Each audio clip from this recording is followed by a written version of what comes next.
Likutei Sichos, Chelik Yutes, Volume 19, the Sicha for Rosh Hashanah. This Sicha was delivered on the second day of Rosh Hashanah, towards the end of the day, in the year Tafshin Mem Aleph, which would be 1980. Now, that year, Rosh Hashanah was on Thursday and Friday, thus it led right into Shabbos. So this Fabrengen, when the Rebbe is delivering the Sicha, is Friday afternoon. Now, that year also was a Shnas Hakel, was a year in which they would have celebrated Hakel in the times of the Beis HaMikdash, which Hakel takes place on the second day of Sukkot. We're only going to cover the main parts of the Sicha. There are some parts that we'll just cover just in short. And just a quick introduction. We know that before a neshama, before a soul descends into this world, meaning before a baby is born, as the Alter Rebbe brings in the beginning of Tanya, it says, Mashbi'in oisoi tehi tzadik v'al tehi rasha, that they actually make the neshama take an oath that it will be a tzaddik, it will strive to be a tzaddik and not a rasha. And of course the explanations of Chassidus, that mashbi'in also means that they load it up with all the potential, with all the resources necessary in order to be able to accomplish that. So that's one thing. Another thing to familiarize ourselves with is the rule that loy adu rosh, that adu, which is Aleph, Dalid, Vav. Aleph is the first day of the week, Sunday. Dalid is the fourth day of the week, Wednesday. And Vav is the sixth day, Friday. So it says that the first day of Rosh Hashanah could never fall out on either of these 3 days, for whatever reason. Now, another thing to familiarize ourselves, the famous line that's brought down in the Megillah, is a verse that says, V'hayomim ha'elu niskarim v'nasim, which literally translates as that these days are remembered, they're commemorated, and they are done. So the Arizal, and the Rebbe always would quote it, explains that what this really means is that whenever we remember an event, whenever we, quote, commemorate an event, it actually is reoccurring. Whatever happened then is actually happening again, and in fact, it's happening in greater measure. So let's go into the Sicha. The first few chapters, I'm just going to kind of skip through. In short, what the Rebbe was making the point that the Alter Rebbe says on the verse, Atem nitzavim hayoim kulchem, that you all stand today is the day of Rosh Hashanah, together, that Hashem gives us the strength to stand. That means it comes from Hashem, that He makes us be firm and steadfast, meaning victorious in the day of judgment. So the Alter Rebbe says that this is what comes from Hashem, but we have to do our part, meaning we have to contribute whatever we can, and therefore the Rebbe goes through several points where he explains how we contribute to it, by coming together in a place like that, in a Fabrengen, and then the Rebbe concludes, we're making the point that everybody has to partake in the simcha, in the joy. Why joy particularly? This is the second day of Rosh Hashanah.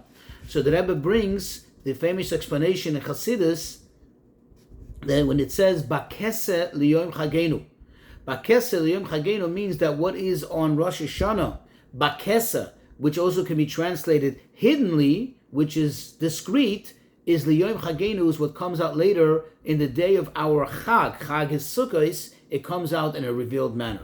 Thus, the Rebbe says, the simcha, the joy of Sukkot, and the idea of Hakel that will be celebrated that year on the second day of Sukkot, already we need to begin now on Rosh Hashanah to commemorate it and to bring it down into action. And thus, the Rebbe encouraged everyone to say El Chaim before sunset, because remember, it was going into Shabbos, and there are issues with saying L'chaim afterwards, because it's already Shabbos. It's not just Motzei Yontif. So that was the first part of the Sicha. Then the Rebbe explains that this which we discussed in the Maimer, the Rebbe would say a Maimer at these Fabrengens, recite a Hasidic discourse, and in the discourse he discussed Zeh Hayoim Tchilas Maasecha, something which we say in the prayers, in the Amidah of Rosh Hashanah, we say this is the day of the beginning of your creation. And in the Maimer was discussed the difference between Zeh and Koi, this and so. And this was based on teachings on Maimarim of the Rebbe, the Tzemach Tzedek, the third Lubavitcher Rebbe. So the Rebbe explains, this is the Rebbe goes into the special connection of the Tzemach Tzedek and Rosh Hashanah. Why? Because we know that the Tzemach Tzedek was born on Erev Rosh Hashanah, on the eve of Rosh Hashanah, the very last day of the year. And his bris took place in Aseres Yemei Tshuva, which is between Rosh Hashanah and Yom Kippur. So he has a special connection to this celebration that we're celebrating now, says the Rebbe. And that's why he was mentioned in the Maimer. Now, we know, says the Rebbe, it is related that when the Tzemach Tzedek was born, that's when the Alter Rebbe, that year, and that Erev Rosh Hashanah is when the Alter Rebbe delivered the Maimer, the discourse, which begins with the words Mashbi'in Oisai Tehi Tzadik, that they make him swear that you should be a Tzadik. And this Maimer later became the first 3 chapters of the holy book of the Tanya. So says the Rebbe, the fact that the Tzemach Tzedek was born on this day, and the fact that this idea, this concept of Mashbi'in Oisai was discussed on that Erev Rosh Hashanah is something that is specially connected to Rosh Hashanah. And this is something that reoccurs every single year. It's not just that we commemorate something that happened in the past, but it reoccurs every single year. And the Rebbe explains how. You see, on Rosh Hashanah was the creation / birth of Adam Harishon. Who really, this is not just something that happened back then, but this connects to each and every one of us, each and every single human, and especially Jews, individually. Why? Because the Mishnah tells us that Lefichach Nivra Adam Yechidi. Why is it that man was created singular? Why did Hashem make it so that when it came to every other aspect of creation, they were created in multitudes? Hashem didn't create just one blade of grass, just one tree, and then from them came all the rest. But rather, Hashem created, as it says, Olam Mamolei, a complete world. It was full. There were parks, there were forests, there were wilderness, there were trees, there were gardens, there was everything. And only when it came to man, he created him one. So the Mishnah says, because this is to tell us, to emphasize, and to who? To each and every one of us, that every individual is like a olam mole, is like a full world, is like a complete world. So that means it tells us that the birth of every single individual is on Rosh Hashanah. Essentially, the birth of every human being reoccurs on Rosh Hashanah. And therefore, says the Rebbe, it's so apropos that the delivery of this Maimer of Mashbi'in Oisai is an Erev Rosh Hashanah. Why? Because if the birth is on Rosh Hashanah, then it follows that the oath is taken before, prior to that. When is that? Erev Rosh Hashanah, and it fits exactly into place. So in other words, this is reoccurring that every single person is being told on Erev Rosh Hashanah, Mashbi'in Oisai Tehi Tzadik V'al Tehi Rasha. Says the Rebbe, this year, there is actually a special connection to this idea of, quote, Niskarim V'Nasim, that we commemorate and it happens once again. How so? So the Rebbe says, we know the rule, Loi Adu Rosh, that Rosh Hashanah cannot fall out. The first day of Rosh Hashanah can never fall out on Sunday, Wednesday, or Friday. Now, therefore it comes out that never ever, or so it seems, never ever could we relive, so to speak, or reenact the exact birth of Adam Rishon, because we're saying that the first day of Rosh Hashanah could never fall out on Friday, right? And we know that Adam Rishon, man, was created on Friday. Says the Rebbe, however, because we know that there are 2 days Rosh Hashanah, and these 2 days, as Chazal explain, is really like Yoima Arichto. It's like one long day. In other words, the 2 days of 24 hours each is not like 2 separate components, but it's like one component of 48 hours, one long day. Says the Rebbe, comes out that indeed, in a situation like this year, the year when the Sichos was delivered, that Rosh Hashanah was Thursday and Friday, then it's actually very exact and fitting to what occurred the first time. Because what happened the first time? When was Adam created? Adam was created towards the end of the sixth day. Not in the beginning, not the night before, not in the morning, but later on in the day. Thus, it comes out that now that we have 2 days, which are like 2 long days, so in fact, when is the quote creation, the rebirth of man taking place? In fact, it's taking place towards the end of the day, which in this case will be towards the end of the 48 hours. And it comes out that everything is precise and exact. Says the Rebbe, now that we've mentioned the idea of 2 days, Rosh Hashanah, it's just worthwhile to point out, says the Rebbe, he digresses for a moment, that this actually brings out another aspect of achdus, of unity amongst Yidden, where you see it specifically in Rosh Hashanah. How so? When it comes to all the other celebrations, all the other chagim, or Yamim Tovim, there's a big difference, there's a distinction between Eretz Yisrael and the diaspora. Right? In Eretz Yisrael, it's only 1 day, the celebration. And in the diaspora, it's 2 days. Whereas Rosh Hashanah is actually a 2-day celebration, whether it's in the diaspora, Chutz La'aretz, or whether it's in the Eretz Yisrael. And the Rebbe brings a source for this, which is actually a biblical source. In the book of Nehemiah, in chapter 8, over there he describes how after the return to Yerushalayim, to Eretz Yisrael, the resettlement, and how they built the Beis HaMikdash, and how the first time they all came together to celebrate Rosh Hashanah. And it says over there that they went, the entire people went, all the people went home to eat and to give out gifts and to lasoi simcha gdola, to make great joy, to generate great joy. And afterwards, there's a discussion as to what took place on the quote, Uvayoim Hasheni, and on the second day. Says the Rebbe, what's that second day? Doesn't say the next day. It says, after describing what happened on the day of Rosh Hashanah, it says on the second day. Well, this tells us that there was indeed a second day of Rosh Hashanah already in biblical times, as quoted in Torah Shebiksav. Now, the Rebbe says, parenthetically, the fact that we brought this idea, we just quoted this pasuk, regarding the Simcha Gdola, the great joy, says the Rebbe, this reminds us of what the Frierdiker Rebbe, the previous Rebbe, brings in a Maimer. In Sefer Maimarim Tavshin Gimel, that we see that when you coronate a king, there is great joy, there is tremendous celebration. And therefore, since Malchusa de Ara Ke'em Malchusa de Rekia, that the kingship down here is a reflection of the kingship above, meaning the true kingship, the Hashem's sovereignty. Therefore, there is great joy on Rosh Hashanah. That's how the previous Rebbe explains it. Says the Rebbe, just we take a moment to digress and to clarify something, that we need to be clear with when it comes to this type of expression.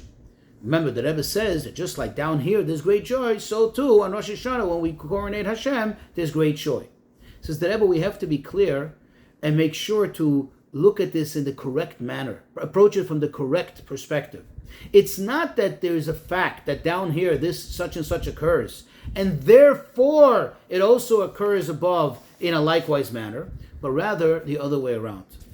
The truth is that what sets the tone, what establishes fact, is what happens above, what happens in the higher realms. However, since it's impossible for us to grasp, to comprehend what goes on above, Hashem makes it so that there should be a reflection down here, something similar of a similar kind, that it should give us an idea somewhat of what goes on in the abstract, what goes on in the heavens. So in other words, what happens down here comes after the fact. After the fact that it's already been established in the spiritual realm, now what happens down here is to just give it like a reflection and to help us get somewhat of a glimpse of what goes on up there. But going back to what we discussed in Nehemiah, where the Rebbe brought the source that there was a second day Rosh Hashanah. This is, remember, to just quickly summarizing, to establish how the birth of man actually that takes place in the second day of in that year, that the second day of Rosh Hashanah was a Friday, was very apropos because that's towards the end of the quote, long day, and it's similar to what occurred the first time, right? So now the Rebbe says, let's focus in on what actually took place on that second day. In other words, what does the verse tell us about what happened on that second day of Rosh Hashanah? So in fact, it says that they all gathered together, and there the people were told about the celebration of Sichos, how and with what to make their Sichos. And in fact, it says that they went and they did as they were told. They accomplished it. Now, the Rebbe makes a point to stress, to emphasize that it's not that they actually did it because they were not allowed to build their Sichos and to go gather all the material for the Sichos on Rosh Hashanah, it's Yontif. However, the fact that they made the decision to do so, as we find elsewhere in the Torah, already makes it considered for them as if they have already implemented it, as if they already accomplished it. And then what does it say? Afterwards, it does tell us how they went about with the celebration of Sukkos, that they went out and they collected all the material and they built Sukkos, each person on his rooftop or in the courtyards. And then it says they even built in the courtyards of the Beis Elokim, of the house of God, meaning of the Beis HaMikdash. So the Rebbe brings from the response of the Goinim that they were asked if you need to build a sukkah, if there's an obligation to build a sukkah in a shul, around the shul, or adjacent to the shul. Now, there's a whole lengthy answer, as typically responses would go. And in the beginning, they seem to side with the notion that no, there's no obligation to build a sukkah in or around a shul. Why? Because the Torah says, "Vasukas teishvu shivas yamim." You should dwell in the sukkah 7 days. A shul is not a dwelling place, and therefore there should be no obligation.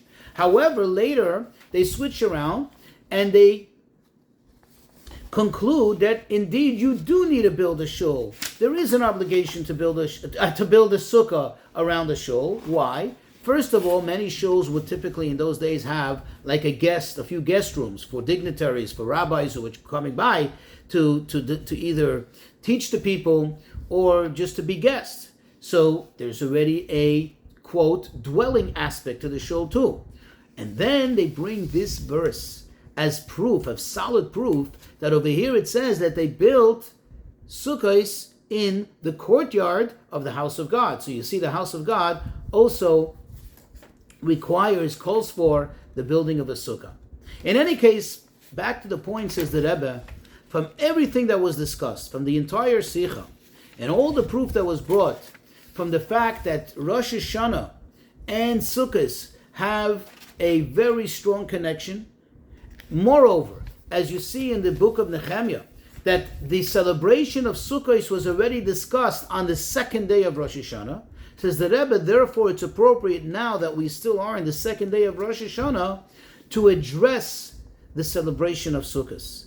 Not only just as plain celebration, but also as it says there that they generated a simcha gedola, a great joy, to make it so that it should be a tremendous joy. What is this, says the Rebbe, practically speaking, what do I have in mind? So the Rebbe says, as discussed already in the past many times, in relation to the celebration of Rosh Hashanah, that even though it doesn't say it explicitly in halacha, but still the Rebbe emphasized and always made a point to bring this out, to be sure, to see to it and make sure that those who are in need also have the means to celebrate Rosh Hashanah in a joyous manner. Says the Rebbe, how much more so does this apply now that we're on Rosh Hashanah thinking about Sukkos, considering how we're going to make the Sukkah celebration. Because Rosh Hashanah, it's only hidden. The celebration of Sukkot is only hidden, and already there's a Simcha Gdoila. How much more so when it comes to Sukkot itself, which is the festival of Simcha, that we have to see to it, making now the decision in our minds, which we already consider it as if we've already done it now. Similar to what it says in Sefer Nehemiah, that those who are in need, we're going to not only fill their needs, but in such a manner that's going to bring them tremendous joy throughout the entire celebration of Sukkot. And this, says the Rebbe, will certainly lead that we also will be in a certain joy, an absolute joy, the ultimate joy, as it says, the time of Mashiach, it says it will be Simchas Olam Al Rosham. The joy of the world, meaning the ultimate, the greatest joy ever, will be on their heads, B'karav B'Yameinu Mamish.